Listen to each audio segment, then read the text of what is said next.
आप सभी को नमस्कार। आइए सुनते हैं धरती और स्वर्ग के मिलन की अद्भुत कहानी, यानी कि पुररवा और उर्वशी की प्रेम कहानी। इस कहानी का सर्वप्रथम वर्णन ऋग्वेद के दशम मंडल के सूक्त 95 के श्लोक संख्या 1 से 18 के बीच में मिलता है। लेकिन ऋग्वेद कोई कथा का ग्रंथ नहीं है, वह एक गूढ़ ग्रंथ है और इसलिए वहां पर पुररवा और उर्वशी के संवाद सूक्त का भी बड़ा ही गहन अर्थ है। वहां पर पुररवा कोई राजा नहीं है और उर्वशी कोई स्त्री नहीं है, बल्कि उर्वशी एक अप्सरा है और अप का अर्थ होता है पानी तथा अप्सरा का अर्थ होता है पानी से निकली हुई। यहाँ पर इस अर्थ को लेने से विद्वानों ने बताया कि उर्वशी का आशय प्रकृति से है। वहीं पुररवा में पुरु का अर्थ होता है विपुल या बहुल तथा रव का अर्थ होता है शब्द। तो बहुत शब्दों को जानने वाला या बहुत ही ज्ञानी के आशय से पुररवा का आशय लगाया जा सकता है। पुररवा की माता का नाम इला है, जो देवी सरस्वती का अवतार मानी जाती हैं। अगर इस तरह से भी देखा जाए तो पुररवा एक विद्वान के रूप में जाने जाते हैं।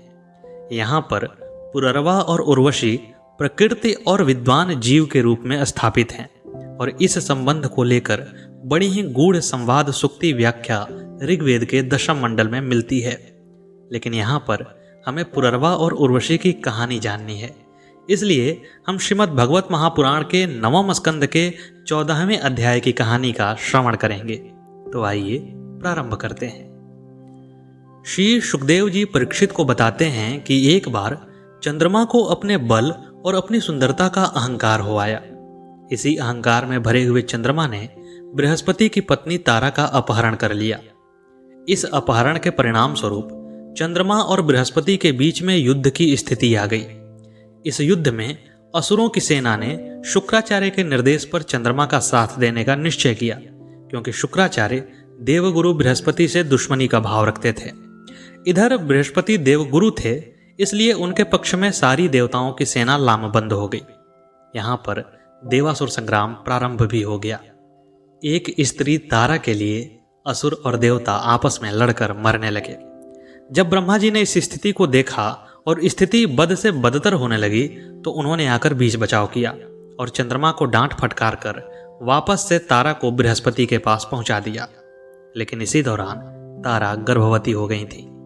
तय समय आने पर तारा ने एक बड़े ही सुंदर पुत्र को जन्म दिया। वह लड़का इतना सुंदर था कि उसे लेकर वापस से चंद्रमा और बृहस्पति के बीच में युद्ध की स्थिति उत्पन्न हो गई। चंद्रमा उसे अपना पुत्र कहते थे और बृहस्पति उसे अपना पुत्र बताते थे। फिर से ब्रह्मा जी को बीच बचाव करने आना पड़ा। उन्होंने तारा से बहुत बार पूछा कि तुम बताओ ये किसका पुत्र है, लेकिन तारा संकोचवश कुछ भी बता नहीं पा रही थी। अंत में ब्रह्मा जी ने उनसे एकांत में और खूब समझाने बुझाने के बाद जब पूछा, तो तारा ने बताया कि यह पुत्र चंद्रमा का है और इस प्रकार वह पुत्र चंद्रमा का हुआ। ब्रह्मा जी ने उस पुत्र का नाम रखा बुध, क्योंकि उसके शुभ लक्षण देह दृष्टि से पता चलता था कि यह बालक बड़ा होकर बड़ा ही विद्वान बनेगा। बाद में बुध का विवाह इला से हुआ और इला तथा बुध के संतान के रूप में पुररवा का जन्म हुआ। पुररवा पृथ्वी के एक महान सम्राट हुए। उनकी कीर्ति इतनी अधिक फैल गई कि वह पृथ्वी से बाहर तीनों लोक और 14 भुवनों में प्रसारित होने लगी। एक दिन इंद्र की सभा में देवर्षि नारद जी पुररवा के रूप, गुण, उदारता, शील स्वभाव, धन संपत्ति और पराक्रम का गान कर रहे थे। उन्हें सुनकर उर्वशी के हृदय में काम भाव का उदय हो आया और उससे पीड़ित होकर वह देवांगना पुररवा के पास चली आई। यहाँ पर अलग अलग वांग्मय में अलग अलग कहानियां मिलती हैं और इसीलिए इन कहानियों में थोड़ी बहुत पाठ भिन्नता भी मिलती है। लेकिन यदि कहानी की आत्मा की बात की जाए, कहानी के मूल स्वर की बात की जाए, तो वह सभी जगह एक ही है। इसलिए यदि आपको कहीं थोड़ी बहुत पाठ भिन्नता मिलती है, तो आप यह समझिए कि मैं यहाँ पर श्रीमद् भगवत महापुराण की कथा पढ़ रहा हूँ, इसलिए यह उसके अनुसार ही चलेगी। तो नारद जी से पुररवा के रूप और गुण की बड़ाई सुनकर उर्वशी धरती पर पुररवा के पास चली आईं। चूंकि उर्वशी धरती पर मित्र वरुण के शाप के कारण आई थी, लेकिन उन्हें पुररवा का जब साथ मिला तो उनका धरती पर आना सफल लगने लगा। देवांगना उर्वशी को देखकर राजा पुररवा के नेत्र हर्ष से खिल उठे। उनके शरीर में रोमांच हो आया। उन्होंने बड़ी मीठी वाणी से कहा, सुंदरी, तुम्हारा स्वागत है। बैठो, मैं तुम्हारी क्या सेवा करूं? तुम मेरे साथ विहार करो और हम दोनों का यह विहार अनंत काल तक चलता रहे। उर्वशी ने कहा कि राजन, आप सौंदर्य के मूर्तिमान स्वरूप हैं। भला ऐसी कौन कामिनी है जिसकी दृष्टि और मन आप में आसक्त न हो जाए? क्योंकि आपके समीप आकर मेरा मन रमण की इच्छा से अपना धैर्य खो बैठा है। राजन, जो पुरुष रूप गुण आदि के कारण प्रशंसनीय होता है वही स्त्रियों को अभिष्ट होता है। अतः मैं आपके साथ अवश्य विहार करूंगी, परंतु मेरे प्रेमी महाराज, मेरी एक शर्त है। मैं आपको धरोहर के रूप में भेड़ के 2 बच्चे सौंपती हूँ। आप इनकी रक्षा करना। वीर शिरोमणे, मैं केवल घी खाऊंगी और मैथुन के अतिरिक्त और किसी भी समय आपको वस्त्रहीन न देख सकूंगी। परम मनस्वी पुररवा ने ठीक है ऐसा कहकर उसकी शर्त स्वीकार कर लिया और फिर उर्वशी से कहा, तुम्हारा यह सौंदर्य अद्भुत है, तुम्हारा भाव अलौकिक है, यह तो सारी मनुष्य सृष्टि को मोहित करने वाला है। और देवी, कृपा करके तुम स्वयं यहाँ आई हो, फिर कौन ऐसा मनुष्य है जो तुम्हारा सेवन न करेगा? तब उर्वशी काम शास्त्रोक्त पद्धति से पुरुश्रेष्ठ पुररवा के साथ विहार करने लगी।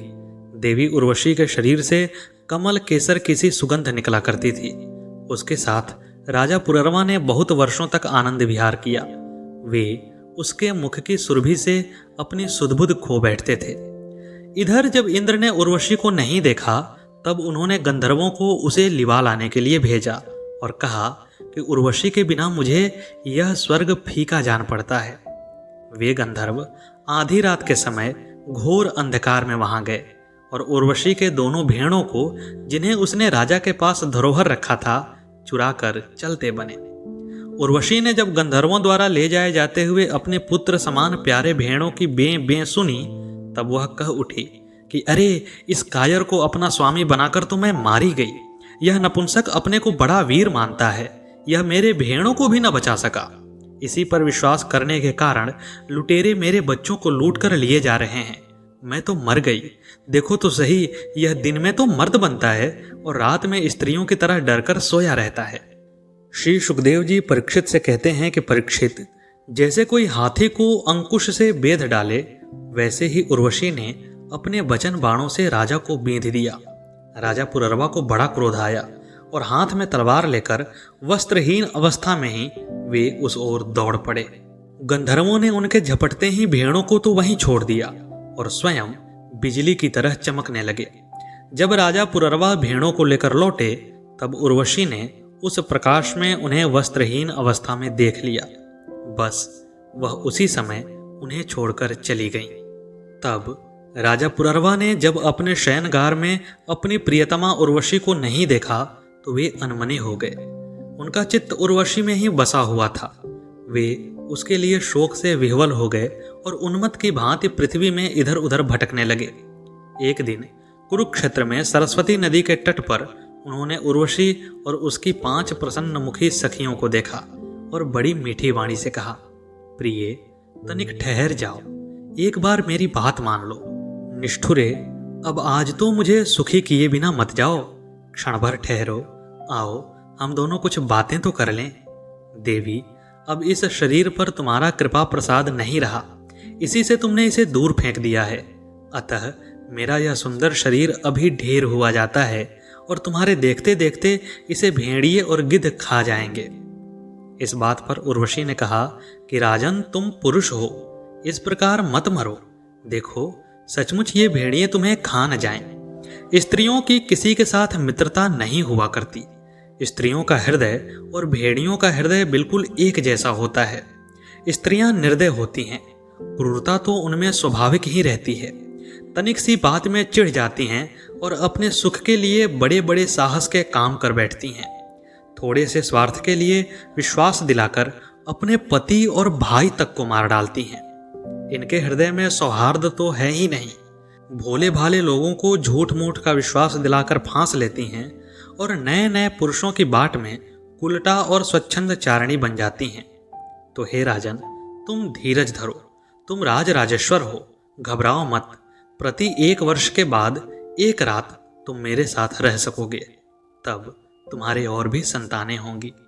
अब यहाँ पर थोड़ी देर ठहरते हैं, क्योंकि ऐसे ही अंशों को उभार कर लोग यह सिद्ध करने का प्रयास करते हैं कि हिंदू ग्रंथ स्त्री विरोधी हैं, जबकि किसी भी कथा को सुनते हुए यह ध्यान देना होता है कि कोई पात्र किन मन स्थितियों में यह बात कह रहा है, इस बात को कहते हुए उसके पास कैसी स्थिति है।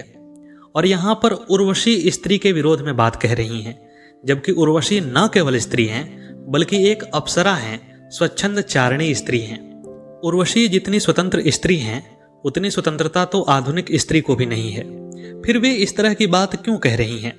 क्योंकि यहाँ पर पुररवा जो हैं उर्वशी के प्रेम में पागल हो गए हैं और उर्वशी उनके साथ समय नहीं बिता सकती हैं। उर्वशी की अपनी सीमा है, इसलिए उर्वशी चाहती हैं कि राजा अपने कामों पर ध्यान दें। राजा बड़े ही गुणवान हैं, तो वे किसी स्त्री के मोह में फंसकर अपने गुणों का नाश न कर लें। इसलिए पुररवा का अपने प्रति मन हटाने के लिए वे स्त्रियों को भला बुरा कहती हैं। यहाँ पर उर्वशी जो कह रही हैं वह सत्य नहीं है, बल्कि एक प्रेमी को बहलाने के लिए कहा गया यह एक बात है जिस बात को सत्य नहीं मानना चाहिए। तो वहाँ पर राजा पुररवा ने देखा कि उर्वशी गर्भवती हैं, इसलिए वे अपनी राजधानी लौट आए। 1 वर्ष के बाद फिर वहाँ गए, तब तक उर्वशी एक वीर पुत्र की माता हो चुकी थी। उर्वशी से मिलने से पुररवा को बड़ा सुख मिला और वे एक रात उसी के साथ रहे। प्रातःकाल जब वे विदा होने लगे तब विरह के दुख से वे अत्यंत दीन हो गए। उर्वशी ने उनसे कहा कि तुम इन गंधर्वों की स्तुति करो, ये चाहें तो तुम्हें मुझे दे सकते हैं। तब राजा पुररवा ने गंधर्वों की स्तुति की। राजा पुररवा की स्तुति से प्रसन्न होकर गंधर्वों ने उन्हें एक अग्नि स्थाली या अग्नि स्थापन करने का पात्र दिया। राजा ने समझा यही उर्वशी है, इसलिए उसको हृदय से लगाकर वे एक वन से दूसरे वन में घूमते रहे। जब उन्हें होश आया तब वे स्थाली को वन में छोड़कर अपने महल लौट आए एवं रात के समय उर्वशी का ध्यान करते रहे। इस प्रकार जब त्रेता युग का आरंभ हुआ तब उनके हृदय में तीनों वेद प्रकट हुए। फिर वे उस स्थान पर गए जहां उन्होंने वह अग्नि स्थाली छोड़ी थी। अब उस स्थान पर शमी वृक्ष के गर्भ में एक पीपल का वृक्ष उग आया था। उसे देखकर उन्होंने उससे 2 अरणियां या मथनियां बनाई। फिर उन्होंने उर्वशी लोक की कामना से नीचे की अरणी को उर्वशी और ऊपर की अरणी को पुररवा और बीच के काष्ठ को पुत्र रूप से चिंतन करते हुए अग्नि प्रज्वलित करने वाले मंत्रों से मंथन किया। उनके मंथन से जात वेदा नाम की अग्नि प्रकट हुई। राजा पुररवा ने अग्नि देवता को त्रयी विद्या के द्वारा आहवनीय, गार्हपत्य और दक्षिणाग्नि इन तीनों भागों में विभक्त करके पुत्र रूप से स्वीकार कर लिया। फिर उर्वशी लोक की इच्छा से पुररवा ने उन तीनों अग्नियों द्वारा सर्वदेव स्वरूप इंद्रियातीत यज्ञपति भगवान श्रीहरि का यजन किया। श्री सुखदेव जी परीक्षित को बताते हैं कि त्रेता के पूर्व सतयुग में एकमात्र प्रणव या ओंकार ही वेद था। सारे वेद शास्त्र उसी के अंतर्भूत थे। देवता थे एकमात्र नारायण और कोई नहीं था। अग्नि भी 3 नहीं, केवल एक था और वर्ण भी केवल एक हंस ही था। त्रेता के प्रारंभ में पुररवा से ही वेद त्रयी और अग्नि त्रयी का आविर्भाव हुआ। राजा पुररवा ने अग्नि को संतान रूप से स्वीकार करके गंधर्व लोक की प्राप्ति की। यहाँ पर ध्यान दीजिए कि त्रयी अग्नि की विशेषता को बार बार इंगित किया जा रहा है और इसी त्रयी अग्नि की विशेषता को विस्तार पूर्वक कठोपनिषद में बताया गया है, जिसे मैंने नचिकेता वाले वीडियो में भी समझाने का प्रयास किया है। अगर आप देखना चाहते हैं तो आप वहां पर जाकर इसे देख सकते हैं। तो आज की कथा यहीं पर समाप्त होती है। कैसी लगी यह प्रस्तुति कमेंट बॉक्स में अवश्य बताइएगा। मिलते हैं अगले वीडियो में अगली प्रस्तुति के साथ। तब तक के लिए नमस्कार।